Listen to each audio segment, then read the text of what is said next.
룻기 1장 19절에서 22절 보도록 하겠습니다. 이에 그 두 사람이 베들레헴까지 갔더라. 베들레헴에 이를 때에 온 성읍이 그들로 말미암아 떠대며 이르기를 이가 나오미냐 하는지라. 나오미가 그들에게 이르되 나를 나오미라 부르지 말고 나를 마라라 부르라. 이는 전능자가 나를 심히 괴롭게 하셨음이니라. 내가 풍족하게 나갔더니 야훼께서 내게 비어 돌아오게 하셨느니라. 야훼께서 나를 징벌하셨고 전능자가 나를 괴롭게 하셨거늘 너희가 어찌 나를 나오미라 부르느냐 하니라. 나오미가 모압 지방에서 그의 며느리 모압 여인 룻과 함께 돌아왔는데 그들이 보리 추수 시작할 때에 베들레헴에 이르렀더라. 아멘. 예, 기도하고 말씀 보도록 하겠습니다.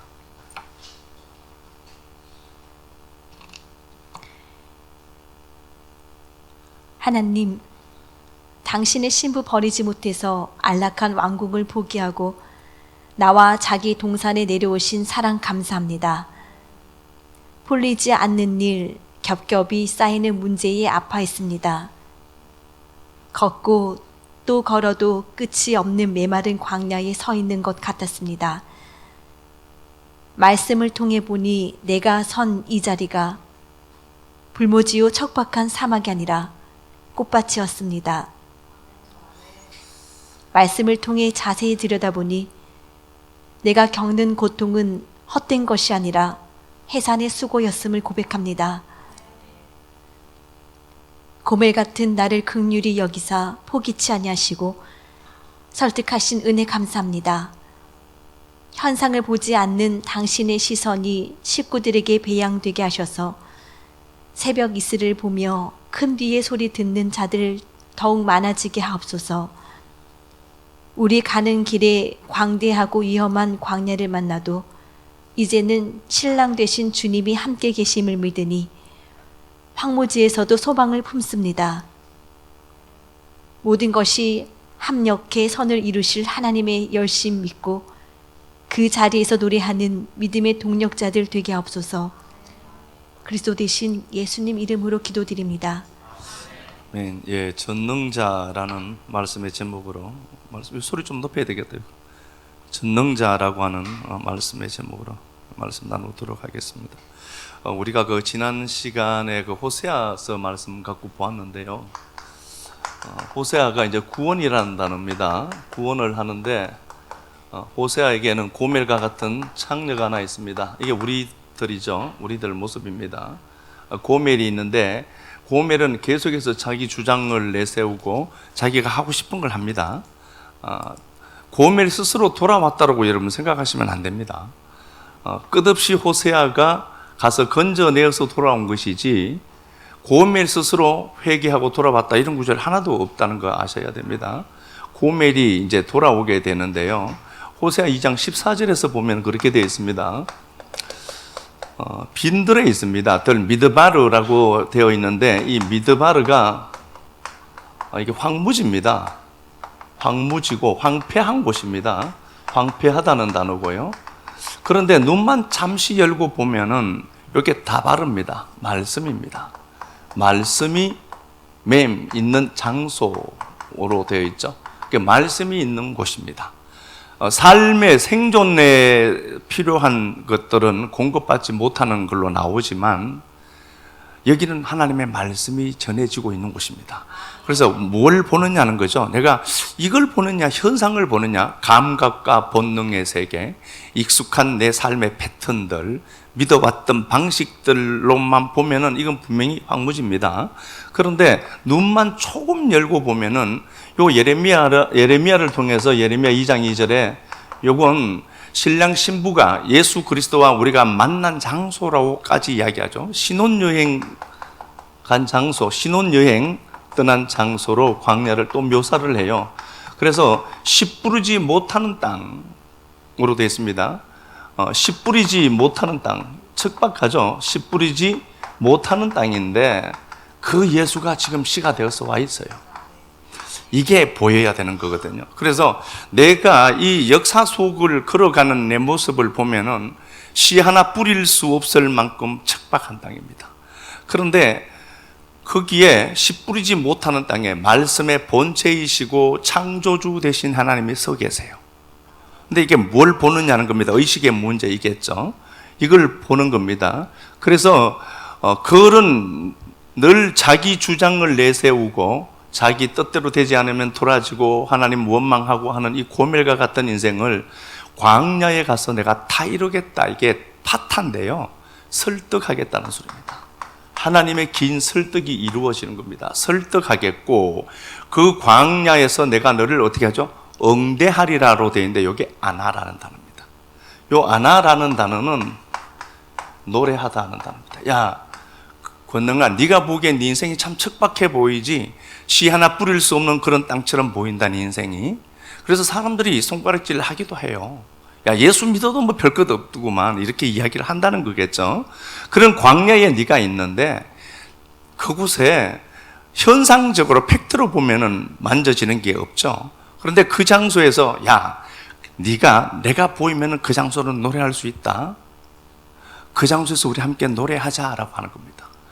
그래서 내가 지금 눈물 나는 그 장소가 어떻게 보면은 가장 최적화된 아름다운 땅이기도 할 수 있겠구나. 우리가 보기에는 광야죠. 광야인데 우리가 보기에는 분명히 황무지로 보이지만 주님은 자기 동산으로 보죠. 꽃밭으로 보는 것 아닙니까? 주님 보시기에는 자기 동산으로 보는 겁니다. 왜 그러냐 보니까 항상 육신이 잘 되고 영혼이 잘 되는 방법은 없습니다. 성경에는 분명히 영이 잘 되고 혼이 잘 되고 육이 잘 되는 겁니다. 현상보다 현상이 잘 되려고 하면은 본질 세계와 내가 어떤 접촉을 하고 있느냐에 의해서 현상 세계가 펼쳐지는 겁니다. 그렇게 보셔야 되겠죠. 그래서 광야라고 하는 그 공간에 이미 그 신랑 되시는 주님이 광야로 내려왔죠. 기도 내용처럼 왕궁에 계셔야 되는 분이 광야로 내려오신 겁니다. 왕궁에 계셨던 그 하나님, 하늘에서 땅으로 내려오셔서 나를 만나려고 하고 계시죠. 오늘 본문도 똑같은 배경이에요. 물론 시대나 지금 오순절 이런 배경을 끼고는 있지만, 룻기를 보면은 룻기 2장 17절에 보면은요, 아무것도 할 수 없는 과부 나오미를 따라온 그 과부 룻이 있습니다. 나오미와 룻이 있습니다. 룻이 있는데 스스로 뭔가 자립할 수 있을 만한 힘이 없습니다. 이들 존재는 아무것도 없습니다. 그러니까 자력갱생할 수 없는 존재로 나오죠. 근데 이 룻이 이삭 줍기를 합니다. 할 수 있는 게 이것밖에 없습니다. 비참한 이야기로 보면은 오늘날로 이야기하는 박수 주는 거라고 보시면 돼요. 박수 주어서 여러분 대박 날 수 있을까요? 없습니다. 그런데 할 수 있는 게 그게밖에 없어요. 그래서 그가 이삭 줍기를 하는 겁니다. 이삭 줍기를 하는데 그날따라 많이 주셨습니다. 성인 11치, 한 호멜로 되어 있으니까 성인 11치를 주었습니다. 이게 기적입니다. 이 사람들에게는 기적입니다. 그러니까 성인 11치니까 두 사람이 먹기에는 5일치 양식이 준비된 거죠. 5일 동안은 걱정 없이 먹고 살 수가 있어요. 근데 우리가 이렇게 되어 있습니다. 긍정의 확대가 있고 부정의 확대가 있는데, 잘 되는 사람들의 그 면모를 이렇게 살펴보면은요, 긍정을 확대하는 기가 막힌 기술들이 있습니다. 5일치 생긴 이것 보고 나오미가 소망이 생겨요. 아무것도 없는 두 과부가 룻을 보고, 룻이 아직 나이가 젊으니까 이 나오미가 내가 너를 위해서 안식할 곳을 찾아주겠다 이렇게 이야기합니다. 소망 없는 사람이 11치 양식이죠. 그것도 둘이 나눠서 먹으면 5일 먹으면 양식이 또 떨어진단 말입니다. 그럼에도 불구하고 소망이 생기는 거예요. 그래서 내가 회복되는 것이요, 내가 회복된다라고 하는 게 나의 회복이 누군가의 소망까지 이어지는 것이었으면 참 좋겠어요. 내가 안식할 곳을 구해 줄게 이렇게 되어 있고요. 이 나오미가 아는 하나님이 있습니다. 이 나오미가 이렇게 되어 있죠. 야 오늘 타작마당에 나가봐라. 타작마당에 나가봐라. 밭에 나가라는 소리겠죠. 그곳에 누가 있죠? 보아스가 있을 것이다. 보아스가 예수 그리스도로 비유되고 상징되는 보아스가 자기 집에서 밭으로 내려와 있어요.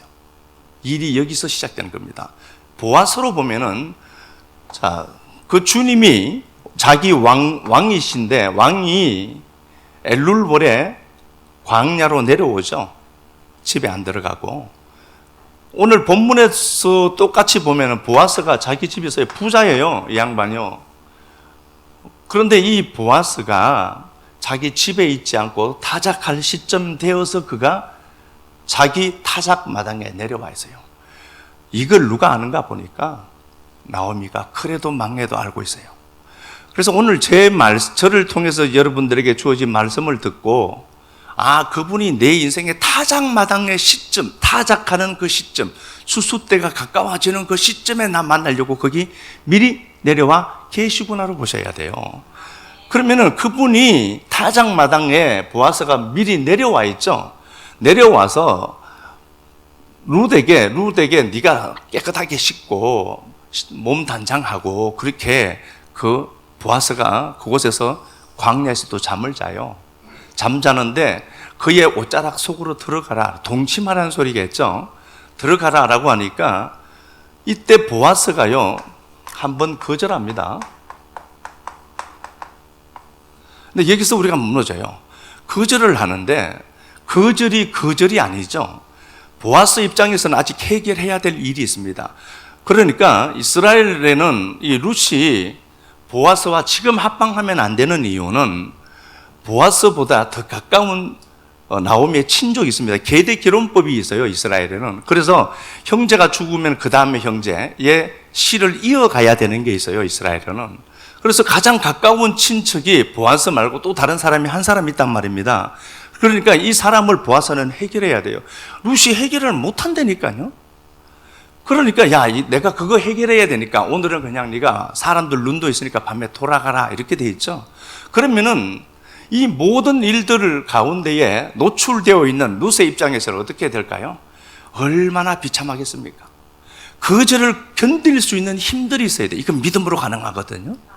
하나님 주세요라고 했는데 하나님 안 주시더래. 거절 당한 것처럼 보이죠. 아니요, 그 거절은 그때 그 상황 속에서는 주어지면 안 되는 거예요. 그러니까 하나님 편에서는, 보아스 편에서는 해결해야 될 일이 있다니까요. 그래서 이걸 해결하고 나서 보아스와 룻이 만나서 오벳을 낳죠. 오벳이 이세를 낳고 이세가 다윗을 낳더라 하는 겁니다. 다윗 왕의 계보가 생겨요. 이렇게 놓고 보면은 오늘도 본문 말씀에 등장하는 모습을 보면서 보아스가 그 타작마당에 먼저 내려와 있더라 하는 것에 포인트를 둬요. 그러면은 내 인생에서 보면은 나는 지금 척박하다니까요. 겨우 이삭 주워 먹고 살아요. 박스 주워 먹고 살아요. 이것밖에 할 것이 없다니까요. 그래서 사람이 늙어가면서 아프다 하는 것은 굉장히 큰 축복이라고 모든 철학자들이 이야기하는 이유는 그렇게 해서 나의 연약함을 보게 되고 내가 인생의 덧없음을 경험하게 되고 그래서 그 마지막 때 그렇게 떵떵거리다가도 죽을 시점이 되면은 내세가 그리운 거예요. 무섭기도 하고. 그렇지 않으면은 인생이 늘 20대처럼 팔팔하다라고 하면은 하나님 안 믿는다니까요. 이런 기가 막힌 인생들이잖아요. 나오미와 룻이 완전히 실패한 걸로 보이지만 그들의 모든 것들을 회복시키시려고 보아스가 타작마당에 먼저 내려와 있더라는 겁니다. 그러면 내 인생에도 똑같을 것 아닙니까? 여러분 듣고 그냥 지식으로 가져가지 마시고 물론 추상하는 농도가 진한 사람이 있고 얕은 얄팍한 사람이 있겠지만 이 말씀을 갖고 여러분들은 여러분들의 인생이 걸린 문제 아닙니까? 내 인생 아닙니까? 이 말씀으로 내 인생을 바꿔야 되겠다라고 생각하신다면은 정중하게 이 말씀을 들으시고 여러분들은 묵상하셔야 됩니다. 반드시 그리 하셔야 됩니다. 이 방법밖에 없다면, 다른 방법이 있다면 안 하셔도 돼요. 그런데 내 인생 이 방법밖에 없다라고 생각한다면 여러분들은 여러분들 인생에게 비겁하지 말았으면 좋겠습니다. 이 말씀 붙들고 다른 거 찾으러 다니지 말고 말씀 생각하고 묵상하고 추상의 농도가 진한 사람들이 있거든요. 그러니까 왕이 엘룰월의 왕이 광야에 내려오죠. 오늘 본문에도 똑같이 보아스가 자기 밭에 광야에 집에서 내려와 있습니다. 이곳에서 룻과 만났고 이곳에서 역사가 나타나더라 하는 겁니다. 삶의 현장이 팍팍하고 힘들고 고통스러워도요, 가만히 눈 감고 그 주위에서 나와 함께 계시고 내 우편 좌편에 계시고 나를 버리지 아니하시는 그 주님이 그 자리에 계시는 겁니다. 여러분, 어떻게 알죠? 그걸 믿음으로 하는 겁니다. 말씀으로 내가 믿음으로 그걸 자꾸 바라봐야 돼요. 있다는 것을 바라봐야 되지. 그렇지 않으면 우리는 속거든요. 익숙해져 있던 패턴들이 있어요. 그러면은 이렇게 회복됐는데 보아스와 루시 만나서 이렇게 회복이 돼요. 회복의 역사, 그림이 있는데요. 어떻게 회복되었는가, 그들의 의식을 한번 들여다 보려고 합니다. 나오미가 있고 엘리멜렉이 있습니다. 엘리멜렉과 나오미가 부부간이죠. 그들이 말론과 기론을 낳습니다. 두 아이를 낳게 되죠. 그래서 그들이 어디에 베들레헴 떡집에 있습니다. 양식이 없는 곳이 아닌 늘 양식이 풍족한 그곳에 있는데 기근이 생깁니다. 그래서 양식이 떨어집니다. 떨어졌고 그들은 모압 땅으로 이주해 갑니다. 모압이 평지거든요. 평지로 살기 좋은 곳으로 찾아갑니다. 왜냐? 내 인생이 안 풀리니까. 도저히 하나님 붙들고는 안 될 것 같거든요. 그래서 하나님을 약간 버릴지는 않겠죠. 하나님을 등지고 모압 평지 성공의 기회가 있는 그곳으로 갔는데 10년 만에 말론과 기론이 죽습니다. 그런데 이들이 그 말론이 룻과 결혼하고 오르바가 기론과 결혼을 했죠. 오르바는 자기 고향으로 돌아가 버립니다. 남편이 죽었거든요.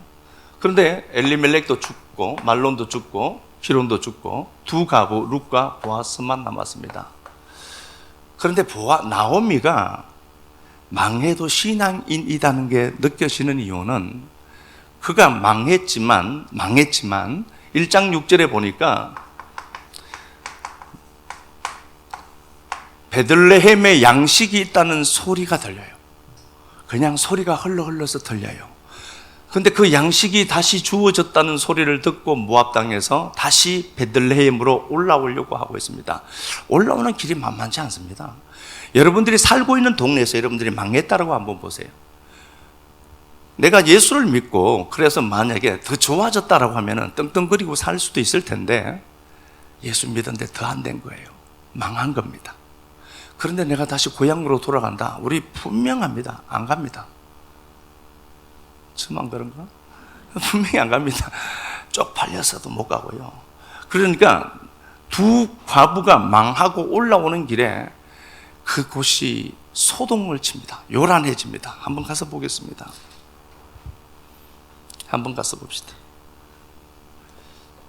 온성이 1장 19절. 이에 그 두 사람이 베들레헴까지 갔더라. 베들레헴에 이를 때에 온 성읍이 그들로 말미암아 떠들며 이르기를 이가 나오미냐 하는지라. 떠들더라는 단어가 제가 말씀드렸죠. 이게 훔이라는 단어예요. 소동하다, 요란하다, 동요하다는 겁니다. 얼마나 비아냥거렸겠습니까? 부자였거든요. 부자였는데 10년 만에 완전히 망했죠. 그리고 자식 다 죽고 남편 죽고 두 가부가 손을 붙들고 베들레헴으로 올라옵니다. 이 수모는 여러분들 겪으셔야 됩니다. 이게 불편하시면 안 돼요. 내가 믿음으로 가는 가운데에 여러분들 삶을 요동치게 하는 또 다른 요소들이 있습니다. 삶도 힘든데 사람들마저도 나오미가 올 때 나오미를 고향 사람들이 달려와서 포옹을 하고 힘있게 안아줬더라. 그런 구절 하나도 없습니다. 오히려 요동했다, 소란스러웠다, 비아냥 조소가 있는 겁니다. 이걸 여러분들이 안 겪으시려고 기도하시면 안 돼요. 겪으셔야 됩니다. 그 혹독한 상황도 있는데 사람들마저도 내핀이 없어요. 그래서 뭐야 이거. 그리고 사람들이 시험도 들고 하는데 여러분 그걸 견뎌내야 사람을 알아요. 그걸 견뎌내는 겁니다. 올라오는 겁니다. 아무 얘기하지 않고. 그런데 여기서 중요한 포인트가 하나 있습니다. 21절 보니까 나오미 20절 나오미가 그들에게 이르되 막 떠들죠. 조롱하고 비아냥거리고 얼마나 듣기 싫었겠습니까? 잘 들어야 돼요. 듣기 싫은 소리도요. 사올 필요도 없고요. 내가 그게 맞잖아요. 나오미가 그들에게 이르되 나를 나오미라 부르지 말고 나를 마라라 부르라. 선물, 고통이라는 소리거든요. 이때 만약에 우리 식구들 중에 누가 있었으면 달려가서 끌어안아 줬을 텐데, 영성이 이것밖에 안 되는 인생들은 비아냥거리고 하는 거죠. 나를 말하라 부르지 마라. 전능자가 나를 심히 괴롭게 했다. 21절, 내가 풍족하게 나갔더니 야훼께서 내게 비어 들어오게 하셨다. 야훼께서 나를 징벌하셨고 전능자가 나를 괴롭혔다. 이렇게 됐습니다. 전능자를 고백해내요. 전능자가 그랬다는 겁니다. 하나님 앞에 미루는 게 아니라 이 나오미 의식 속에는 뭐가 있는가 보니까 야훼께서 야훼와 전능자를 계속해서 연달아 이렇게 고백을 해내죠. 야훼는 언약의 하나님이죠. 언약을 이루시는 하나님이십니다. 전능이라는 단어는 샤다이죠. 엘 샤다이로 되어 있는데, 샤다이, 능치 못함이 없는 분이라는 단어겠죠. 자, 봐요. 구약 성경에서 전능자라는 단어는 44번 나와요. 그 성경 앱이 있는 사람은 거기다가 전능자 치면은 44번이 딱 나와요. 제가 다 찾아보진 않았는데 44번이 맞습니다. 44번이 나오는데 오늘 본문에 2번이 나오고요. 욥기에 다 나와요. 거의. 욥기에 몇 번 나오는가 보니까 29번이 나와요. 전능자라는 단어가 44번 나오고요. 오늘 본문에 2번이 나오고요.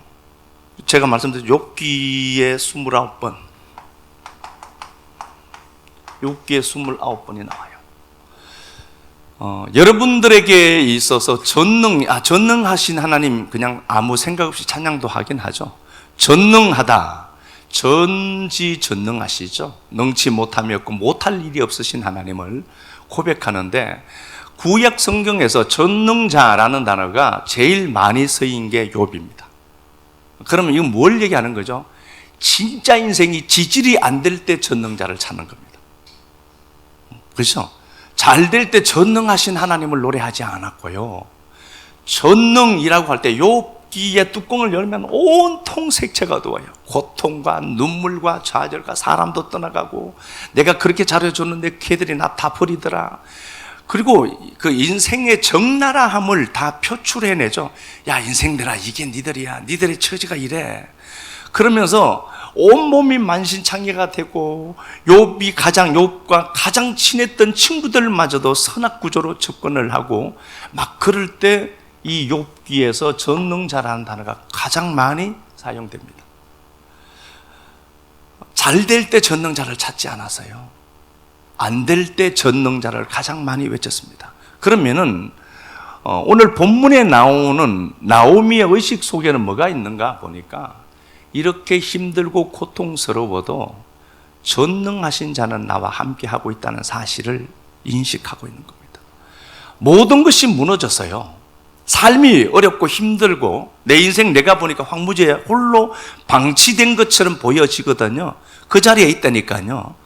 아무것도 안 보여지는 팩트로 보면은 내 인생은 척박하고 씨 뿌리지 못하고 고통과 좌절과 눈물과 한숨밖에 없는 사막에 홀로 있어요. 그런데 눈이 열려야만 보이는 게, 그 자리에 주님이 계시잖아요. 광야에 내려와서 그 자리에 보아스가 내려온 거다니까요. 그러면은 내가 보기에는 척박해서 고통스러운데 그 자리에 전능자가 지금 내려와 계신 거죠. 그래서 여러분, 우리가 그냥 전능하신 하나님이라고 찬양할 때에도 그냥 전능하신 입으로만 찬양하지 말고, 피눈물 나는 내 인생을 회복시킬 분은 저분밖에 없구나라는 절박함을 갖고, 그분이 나 살리시려고 왕궁을 버리고 오셨고, 그분이 나 고쳐주시려고 그 모든 것을 가진 보아스가 유력하다, 힘이 있는 자라는 소리거든요. 이 보아스가 룻 하나 건져내려고 타작마당으로 내려와서 거기도 잠들어 있어요. 그게 전능이라고 하는 게, 우리가 그냥 입버릇처럼 하나님 전능하시지, 우리 의식은 안 되니까 전능하지 않아요. 우리 의식으로는 그냥 하나님을 내가 입버릇처럼 부르는 거죠. 전능하신, 그러면서 그냥 찬양은 그렇게 하지만 실제로 우리 내면에 있는 하나님의 크기를 보면은 전능은 그냥 요즘 기도도 안 들어주는 하나님밖에 없단 말입니다. 그러나 우리가 그 주님의 엘룰월에 광야에 모든 걸 버리고 내려와서 그 타작마당에 그분이 이불 덮고 있다니까요. 내 품으로 오라고. 그게 여러분들 보인다면은 그냥 입만 뻐끗하지 말고 정말 마음을 담아서 그 하나님에게 사랑을 고백하고 전능하신 그 하나님을 그때 고백하는 거예요. 이게 사다이라는 단어거든요. 그러니까 모든 것이 망해버린 그 나오미가 붙들고 있는 것 하나는 전능한 하나님이에요. 지금 내가 다 망했는데 나는 전능한 하나님 계신다. 그런데 어떻게 풀어갈지를 모르거든. 2장 가서 보겠습니다. 1장에서 전능자를 고백해내니까 2장이 열려요. 여러분들 인생에 룻기 2장이 열리게 하시려면은 오늘 이 시간에 전능하신 하나님을 붙들고 전능자를 힘있게 고백해야 룻기 2장은 여러분들 삶에 열립니다. 룻기 2장 한번 가서 보겠습니다. 룻기 2장 1절. 나오미의 남편 엘리멜렉의 친족으로 유력한 자가 있으니 그의 이름은 보아스더라. 예, 하일, 돈도 많고 힘도 있고 권세도 있고 능력도 있는 사람을 하일이라고 하거든요. 봐요, 잘 보니까 여기에 이미 보아스가 등장해요. 그런데 룻은 보아스를 몰라요. 룻이 이미 예비된 존재죠. 어디였어? 룻의 입장에서는요, 보아스가 안 보여요. 그런데 이미 하나님은 어떻게 됐죠? 보아스를 준비해뒀어요. 자, 그러면은 팁 하나 던집시다. 우리가 하나님을 전능한 하나님으로 인식을 했다. 만약에 우리 의식으로 가져갔다. 그러면은 2장 1절에 서술하면서 어떻게 하죠? 이 권능에게 친족이 있으니 유력한 자 보아스가 예비되어 있더라. 이렇게 쓰겠죠. 그럼 여러분들의 삶에 질병이든 가난이든 상관없습니다. 그건 전능하신 하나님이 해결하실 문제니까. 그러면 그 하나님을 내가 붙들고 있다라고 하면은 이 장이 이렇게 서술되겠죠. 김면주 권사에게 유력한 친족이 있으니 그의 이름은 보아스였더라. 민첩하다, 덥다는 소리거든요. 너를 덮을 사람이 있을 거야. 너를 가릴 사람이 있을 거야. 거리로 숨어야 돼요. 거리로 숨어가야 되는 겁니다. 다른 데 기웃거리지 말고 그 정신 갖고 보아스의 품속으로 들어가야 돼요. 보아스의 품속. 그래서 룻이 이렇게 이야기하죠. 타작마당에 보아스가 누워있는데 보아스의 옷자락을 뒤집고 덜쳐내고 거리로 숨어 들어가거든요. 여기 옷자락이 카나프인데 날개란 소리입니다. 날개. 덮는 날개란 소리입니다. 거리로 들어가면 하늘 돼요. 땅 같은 이 인생이 거리로 들어가면 하늘이 되는 거거든요. 그래, 거리로 들어가더라. 이렇게 되어 있습니다. 그래서 내 인생에 룻기 2장이 오늘 이 시점에서 다시 내 인생에 룻기 2장이 다시 서일 것이다. 그러면 여러분들은 오늘 이 시간에 이 말씀 붙들고 전능하신 하나님을 힘있게 고백해야 됩니다. 그냥 하지 말고 미친놈처럼 한번 하는 거예요. 요즘에 새벽에 기도하러 오시는 분이 있거든요. 미친 사람들처럼 기도하는 분들이 있어요. 아버지요! 그러면서 12시 넘어와서 기도하는데도 너무 행복했어요. 그럼 기도 못하는 나는 까는 소리인가? 아니요. 그런 소리 하는 게 아니고요. 미친놈처럼 하나님 앞에 고백하는 겁니다. 찬양도 기도도 미친놈처럼 하자. 저 사람이 내 인생 살려줄 것 같아요? 안 그래요. 전능자가 살려주거든.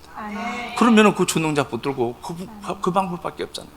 시편 91편을 보면은요, 시편 90편은 모세가 지은 시인데 시편 91편도 모세가 지은 시인데 다윗이 다윗이 이렇게 다시 재구성을 한 거거든요. 시편 92편 가서 봅시다. 91편이면 참 91편. 시편 91편 1절. 지존자의 은밀한 곳에 거주하며 전능자의 그늘 아래에 사는 자여. 예, 전능자의 그늘 아래 사는 자요. 이렇게 되어 있죠. 시편 90편과 91편은 지은이가 모세입니다. 모세로 보시면 돼요. 그런데 시편 91편은 다윗이 재구성을 한 거거든요. 그러니까 모세의 인생의 근간은 무엇이었나를 보니까 모세도 전능하신 자의 그늘 아래 거하더라는 소리입니다. 회복의 역사가 여기 있더라는 거죠. 다시 제가 군데군데 한번 읽어보겠습니다. 전능자의 그늘 아래 사는 자여, 하나님이 피난처고 요새고 의라는 하나님이다. 이는 그가 3절, 이는 그가 너를 새 사냥꾼의 올무에서와 심한 전염병에서 건지실 것이다. 네가 그의 그늘 아래 피하리로다. 그의 진실함은 방패와 손방패가 되나니 너는 밤에 찾아오는 공포와 낮에 날아드는 화살과 이 살 흐른다라는 소리입니다. 이게 갑자기 사람이 확 죽는 거 있죠. 그 살 그거 없애줄 거야 라는 소리로 보시면은 예전에는 그 살이 흐른다 이렇게 번역을 했던 게 맞고요. 낮에 날아드는 화살과 살 흐른 거 그거 내가 지켜줄게. 갑자기 너 안 죽는다. 그래서 갑자기 안 죽어요. 걱정하지 마세요. 예. 어두울 때 퍼지는 전염병과 밝을 때 닥쳐오는 재앙을 두려워하지 마라. 1000명이 네 왼편에서 10,000명이 네 오른편에서 엎드러지나 이 재앙이 네게 가까이 하지 못하고 오직 너는 똑똑히 보리라. 악인들의 봉을 네가 보리라. 왜냐? 야훼는 나의 피난처라고 지존자로 너의 거처를 삼았기 때문이다. 그분이 전능자죠. 전능하신 자 품 안에 머물러 있는 인생. 보기에는 척박한 광야에 홀로 팽개쳐진 것처럼 보여요. 그러나 세상 사람들이 보지 못하는 걸 우린 말씀으로 보고 있습니다. 그게 꽃밭입니다. 세뇌가 돼야 돼요. 제발 말씀의 세뇌가 돼야 돼요. 그러니까 그 하나님이 계신 그 장소가 이게 꽃밭이구나. 그리고 그 주님을 향해서 전능자를 고백해내는 거거든요. 자, 시편 31편 가서 한번 봅시다. 예, 시편 31편. 사울을 피해서 도망 다닐 때 지은 시입니다. 다윗이 15년을 도망을 다녔으니까 뭐 보통 사람은 아닙니다. 이 사람이 15년 동안 뺑뺑이 돌았는데 사울이 다윗을 죽이려고 했을 때 도망 다닌 그 상황들을 묘사했습니다. 그가 31장 1절에 야훼여 내가 주께 피하오니 이렇게 되어 있습니다. 주님께 피합니다. 주님이 보입니까? 의식이 그리 있는 거죠. 그 의식이 거기에 있는 겁니다. 그리고 실제로 팩트로 다윗이 도망한 장소는 동굴 속이었거든요. 굴 속에 숨어 다녔습니다. 개구멍 기어다니고. 그런데 그의 의식이 어디 있죠? 전능하신 자의 그늘 아래 있는 거예요. 자, 보겠습니다. 자기가 얼마나 힘들었는지를 보면은 7절 내가 주의 인자심을 기뻐하고 즐거워할 것은 주께서 나의 고난을 보시고 환난 중에 있는 내 영혼을 아셨다 야다라는 단어입니다. 정확하게 감지하고 보고 계시는 상황이죠. 그리고 그가 분명히 자기가 처한 환경과 상황을 이렇게 서술해 갑니다. 9절을 보니까 야훼여 내가 고통 중에 있사오니 고통 중에 있어요. 상황은 어떻죠? 황무지 가운데 혼자 던져져 있습니다. 얼마나 힘이 들었는지 내가 근심 때문에 눈과 영과 몸이 새하였나이다. 이렇죠. 어제 믿어지는 게 오늘 안 믿어지기도 해요. 그러나 여러분 걱정하지 마시고요. 그게 인간이에요. 저는 늘 믿음이 좋은 것 같아 보이죠. 아닌 걸 아시지만 안 그래요. 저도요 걱정도 되고 근심도 되고 다 그러는데 아닌 척 하기도 하고 하나님 붙들고 실험도 하고 그래야 그분이 알아서 하시겠지 뭐. 그랬다가도 뒤돌아서면 꼭지가 또 막 좀 그렇고 그래 해요. 이게 현실이니까. 봐요. 10절에 내 일생을 슬픔으로 보내며 내 연수를 탄식으로 보냅니다. 이러다가 인생 종칠 것 같아. 다윗이 사울을 피해서 도망 다니는데 다윗은 이미 사무엘상 16장에서 왕으로 기름 부었습니다. 맞죠? 네가 왕이 될 거다라고 그 당시 최고의 선지자였던 사무엘을 통해서 다윗이 기름 부음을 받았거든요. 그런데 끝나지 않을 것 같은 그 고통, 사울이 이러면 죽지도 않아요. 15년 동안 끝없이 다윗을 괴롭히는 겁니다. 그러니까 다윗 생각에 어떤 의식이 있는가 보니까 야, 내 인생 이러다가 종치겠네. 내 인생 전체가 슬픔으로 끝날 수도 있겠구나 하는 겁니다. 이런 생각이 문득 듭니다. 그러면 생각해야 됩니다. 이런 생각이 드는 게 이게 정상이구나. 살아있어서 그래요. 나는 전혀 그렇지 않다. 이건 병원 가봐야 돼요. 절대로 그럴 수가 없습니다. 걱정도 되고 근심도 되고 힘도 되고 좌절도 되고 엉금엉금 기어도 가고 이런 상황들이 있어요. 자, 그런데 여기서 보면은요, 이 슬프다는 단어가 보통 마카오브라는 단어를 쓰거든요. 마카오브라는 카오브라는 단어도 쓰고, 이게 슬픔이라는 단어가 갖고 있는 뜻이 슬픔이라는 단어입니다. 이 단어를 많이 써요. 마카오브라는 단어인데, 여기는요 야간이라는 단어를